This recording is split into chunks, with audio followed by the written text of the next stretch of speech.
changing climate and growing population, along with rising land values and a desire to settle, have led to a shift towards mixed crop livestock systems.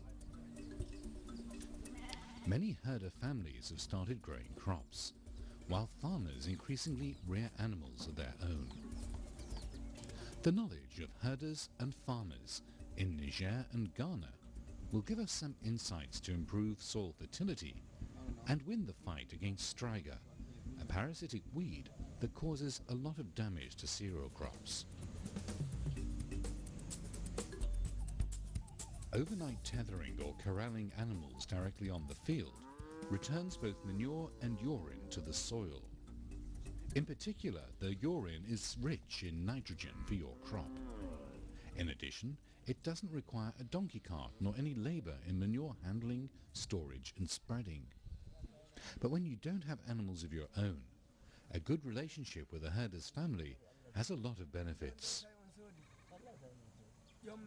Let's listen to a herder and a farmer in the region of Maradi, southern Niger, about how they collaborate. Yadda muke gani suna yi kaman lokacin sakowa gonakai sun saki cikin rani suna iya mai gona ya ce macayi da Allah ni gona. About tethering, what we do in our village, once the fields are harvested after the rainy season, the farmer sees the herder and lets him know that his field is in poor condition. To remedy this, he asks the herder to leave manure from the cattle on the field. They agree on the place where the herder can camp. The herder can stay there for a week or 10 days or even 20 days before changing his camp. This type of contract is usually based on friendship between the two.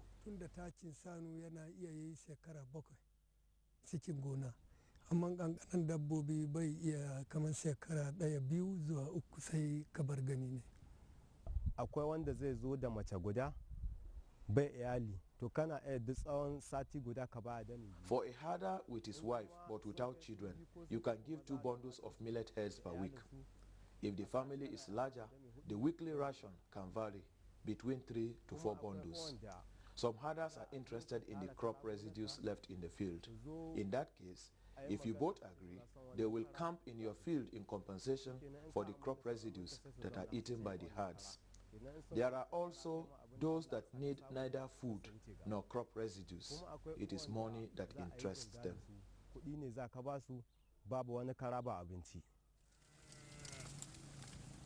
So while some farmers establish unwritten manure contracts, others keep cereal stalks in their fields, dig wells or conserve leguminous trees to attract herds to their fields during the dry season. Some native trees, such as the thorny acacia, provide shade, fodder, fix nitrogen from the air, and improve crop growth. Arogi Bugao tells us why he thinks trees matter.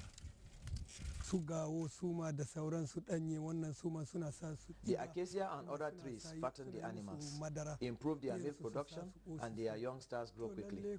Me, I'm not a farmer, but I know nonetheless that the trees are very important for the fields. Where there are enough trees, there is less wind and the earth conserves its moisture for a long time.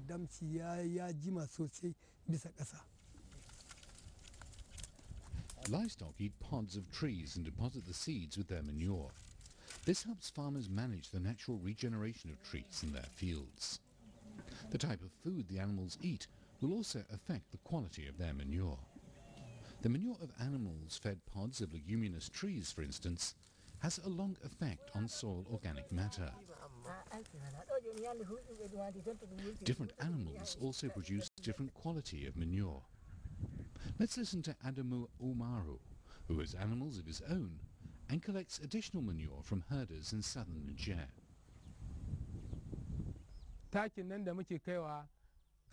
The manure we bring to the field are of 3 types.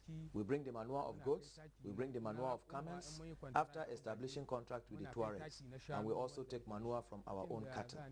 We have tested and found that the manure of small ruminants is strongest, followed by the manure of camels and thirdly of cows.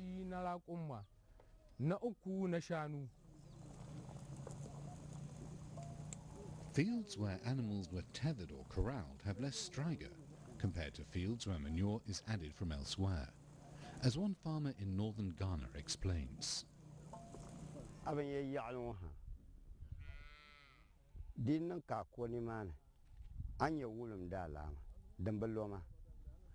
you farm, the striga that normally affects my crop, the urine of the cattle goes down to kill it.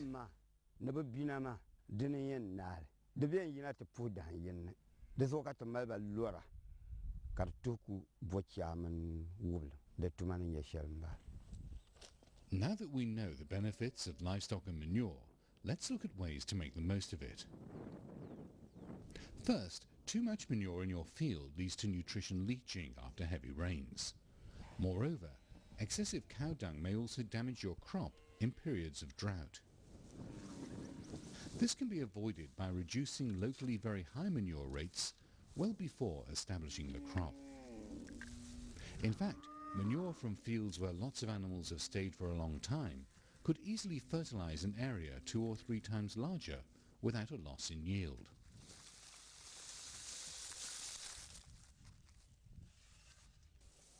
Second, avoid bringing fresh manure to your field, as it will spread weed seeds, including seeds of striga.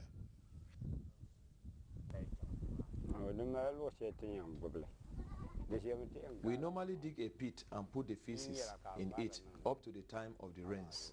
When it rains about 2 times, everything will start to decompose and become hot. The grass seeds will have died. You then extract the compost and send it to the fields.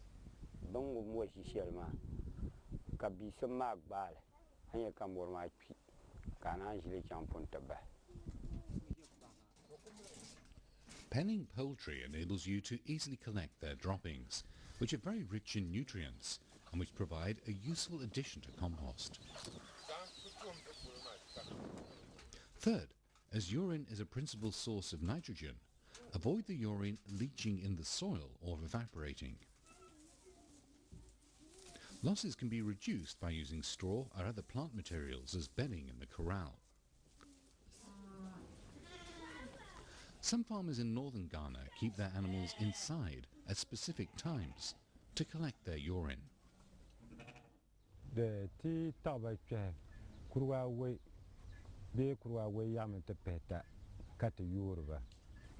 When I let the animals out of the pen, it is around 9 o'clock in the morning. Before that time, they will have urinated and shit. When it gets to 12 noon, they come back to eat.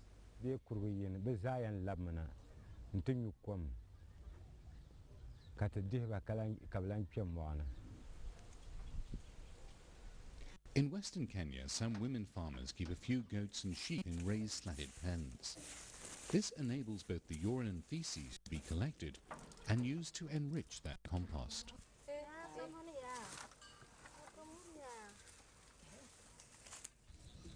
Fourth, avoid feeding striga to animals at all times, as their dung will spread the striga seeds.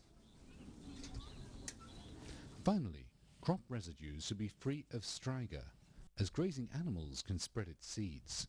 So hand-pull striga even after crops have been harvested. When animals graze freely, hand-pulling striga by the entire community is the only solution to avoid striga seeds dispersing. Now, what have we learned? Tethering or corralling is the most effective way to have your fields fertilized with manure. Maintain good relationships with herders, especially if you have no or few animals of your own.